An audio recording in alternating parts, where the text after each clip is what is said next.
एक बार एक व्यक्ति संन्यास्त हुआ। इस व्यक्ति के संन्यास लेने के पीछे की जो वजह थी ये एकदम अलग थी। ज्यादातर लोग संन्यास इसलिए लेते थे क्योंकि उनके जीवन में दुख होता था और दुख के कारण उनके भीतर वैराग्य पैदा होता था। पर इस व्यक्ति के संन्यास लेने के पीछे की वजह दुख नहीं था।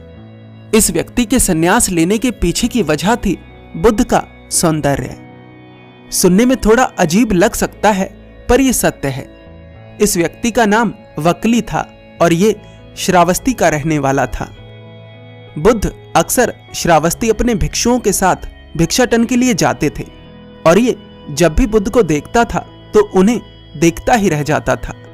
वक्ली बुद्ध के सौंदर्य पर इतना मोहित हो गया था कि इसका मन करता था कि यह बुद्ध को देखता ही रहे। एक दिन बुद्ध उस नगर में भिक्षाटन करने के लिए नहीं जाते। वक्ली के मन में यह विचार आता है कि बुद्ध कभी नगर में भिक्षाटन के लिए आते हैं और कभी नहीं। अगर मैं बुद्ध का भिक्षु ही बन जाऊं तो मैं उन्हें हर क्षण देख सकूंगा। इस विचार के कारण वक्ली तय करता है कि वह बुद्ध का भिक्षु बन जाएगा। वक्ली दीक्षा प्राप्त कर बुद्ध का भिक्षु बन जाता है।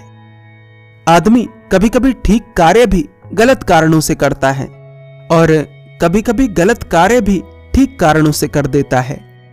और ये एक सूत्र है, बुद्ध ने कई बार कहा है कि गलत आकांक्षा से किया गया ठीक कार्य भी गलत हो जाता है और सही आकांक्षा से किया गया गलत कार्य भी ठीक हो जाता है। इसका अर्थ यह है कि आप जो कर रहे हो उससे भी ज्यादा आवश्यक है कि उस कार्य को करने के पीछे आपकी आकांक्षा क्या है। वक्ली बुद्ध के बाहरी सौंदर्य को देखकर बुद्ध का भिक्षु बना। उनकी चमड़ी को देखकर भिक्षु बना। उसने बुद्ध का मन नहीं देखा था, उसने बुद्ध का ज्ञान नहीं देखा था। वक्ली भिक्षु तो बना परंतु ना तो उसका भिक्षाटन में मन लगता था और ना ही ध्यान करने में।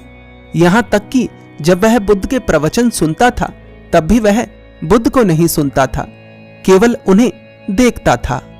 वह बुद्ध के नाक-नक्श देखता था, वह उनकी सुंदर काया देखता था, पर उस ज्ञान को नहीं देखता था जो ज्ञान बुद्ध दे रहे थे। दो तरह की बातें बुद्ध अपने भिक्षुओं को बताया करते थे, पहला ध्यान और दूसरा भाव। वक्ली ना तो ध्यान करता था और ना ही भाव। ध्यान का अर्थ है अपने भीतर उतरना और भाव का अर्थ है जो बाहर हम कर रहे हैं उसे समझदारी के साथ प्रभावित करना। ध्यान के द्वारा हम खुद के स्वरूप को जानने की तरफ बढ़ते हैं और भाव के द्वारा हम अपनी भावनाओं पर संयम रखते हैं। संयम रखने के साथ साथ हम अहोभाव से भी भरते हैं। अहोभाव किसके प्रति? अहोभाव इस सृष्टि के प्रति। इस सृष्टि से हमें इतना कुछ मिला है पर हमें किसी भी चीज की कदर नहीं। बुद्ध भाव के द्वारा उन चीजों की कदर करना सिखाते हैं जो हमें मिली हैं लेकिन हम जिन्हें नजरअंदाज करते हैं। बुद्ध झुकना सिखाते हैं। किसके प्रति झुकना? उसके प्रति झुकना जो हमारा स्रोत है। किसी ने बड़े कमाल की बात कही है कि ईश्वर तो बहाना है, मुझे तो मनुष्य को झुकना सिखाना है। जो व्यक्ति झुकना सीख गया वह अपने अहंकार की बलि कभी नहीं चढ़ सकता। अहंकार हमसे ऐसे ऐसे कार्य करवाता है जिसके बारे में हम सोच भी नहीं सकते। वक्ली ना तो ध्यान कर रहा था और ना ही भाव। बुद्ध भी ये बात जानते थे कि वक्ली का मन ना तो ध्यान में लग रहा है और ना ही भाव में। पर बुद्ध चुप थे, सोच रहे थे कि वक्ली खुद ही समझ जाए, खुद ही बदल जाए। व्यक्ति का रूपांतरण स्वयं हो तो मजा कुछ और ही होता है। समय बीतता गया और फिर एक दिन सही समय देखकर बुद्ध ने वक्ली से कहा, वक्ली, तुम जिस चमड़ी को देखकर प्रसन्न हो रहे हो, आनंदित हो रहे हो, ये चमड़ी सत्य नहीं। तुम्हें लग रहा है कि तुम मुझे देख रहे हो, पर सत्य यह है कि इन चमड़े की आंखों से मुझे देख पाना संभव नहीं। चमड़े की आंखों से तो चमड़ा ही देखा जा सकता है, अगर तुम वास्तव में मेरा स्वरूप देखना चाहते हो तो अपने भीतर उतरो, ध्यान करो वक्ली, समाधि को अनुभव करो। ये बाहरी सुंदरता, ये चमड़ी भ्रम है, और जब ये भ्रम टूटेगा तो इतना समय नहीं बचेगा कि वापस लौटा जा सके। इसलिए कहता हूं, ध्यान करो, अपने भीतर उतरो, अपने स्वरूप को देखो। तुम्हारा स्वरूप ही बुद्ध है। अब आश्चर्य की बात यह है कि बुद्ध के इतना समझाने के बाद भी वक्ली को बात समझ नहीं आई। शायद बुद्ध जब वक्ली को समझा रहे थे उस समय भी वक्ली बुद्ध के सौंदर्य को ही देख रहा था, इसलिए वो वह सुन ही ना सका जो बुद्ध ने उससे कहा। ऐसा ज्यादातर लोग करते हैं, वे बहुत अच्छी अच्छी बातें सुनते हैं पर उन्हें अपने जीवन में उतार नहीं पाते, और फिर एक समय के बाद उनके जीवन में केवल दुख और दर्द रह जाता है। बुद्ध की सभी बातों को अनदेखा कर कर वक्ली स्थिर अपने उसी कार्य में लगा रहता है जिस कार्य में वह शुरुआत से ही लगा हुआ था। वक्ली बुद्ध को छोड़कर कहीं जाता भी नहीं था। बुद्ध भी कहते थे तब भी वह बुद्ध को छोड़कर नहीं जाता था। बुद्ध वक्ली से कहीं और जाने के लिए करुणावश कहते थे, क्योंकि वे देख रहे थे कि वक्ली अपने जीवन को नष्ट कर रहा है। बुद्ध इस बात को देख पा रहे थे कि अगर प्यासा नदी के पास आकर भी प्यासा ही रह गया तो इस बात का क्या अर्थ है। बुद्ध के हृदय में वक्ली के लिए करुणा थी, दया थी। इसलिए बुद्ध एक निर्णय लेते हैं जो कि थोड़ा कठोर था। हर कठोर बात के पीछे क्रोध नहीं होता, किसी किसी बात के पीछे करुणा और दया भी होती है। एक दिन बुद्ध अपने भिक्षुओं को प्रवचन दे रहे थे।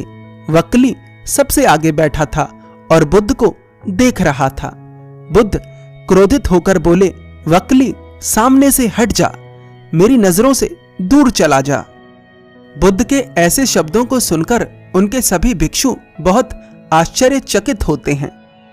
आज से पहले बुद्ध के मुख से किसी ने ऐसे शब्द नहीं सुने थे। बुद्ध के ये शब्द सीधे जाकर वक्ली के हृदय पर टकराते हैं।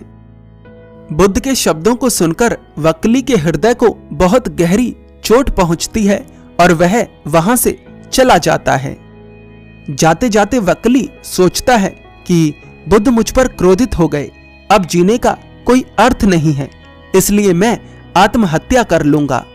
वक्ली बुद्ध के क्रोध के पीछे की करुणा को नहीं देख पाता। वह बुद्ध के शब्दों का अपने भीतर एक अलग अर्थ निकाल लेता है। बुद्ध ने वक्ली से मरने के लिए नहीं कहा था, बुद्ध ने वक्ली से केवल हटने के लिए कहा था। पर वक्ली इस बात का क्या अर्थ निकालता है कि अब उसका जीवन आसार है, उसके जीने का कोई फायदा नहीं, इसलिए उसे मर जाना चाहिए। इसी तरह से लोग गलती करते हैं, वे अपने एक दुख को अपना पूरा जीवन समझ लेते हैं। वक्ली अपमान के भाव से भी भर गया था, क्योंकि बुद्ध ने उसे बहुत सारे भिक्षुओं के सामने हटाया था। इसलिए उसने सोचा कि जब सम्मान ही ना बचा तो अब जीने का क्या फायदा। आत्महत्या की इच्छा लेकर वक्ली एक पर्वत पर पहुंचा। वक्ली पर्वत से कूदने ही वाला था कि अचानक उसे किसी के स्पर्श का एहसास हुआ। उसका हाथ किसी ने पकड़ लिया था। वक्ली ने पीछे मुड़कर देखा तो वहां बुद्ध खड़े थे, पर यह देह बुद्ध की नहीं थी। इस बार वक्ली को कुछ और दिख रहा था, कुछ ऐसा दिख रहा था जो बुद्ध की देह से भी सुंदर था। बुद्ध जिसे देखने की अब तक वक्ली से बात कर रहे थे, वक्ली वह देख चुका था।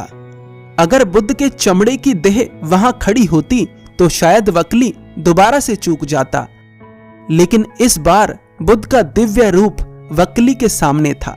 बस उस एक क्षण में वक्ली के सारे भ्रम टूट जाते हैं।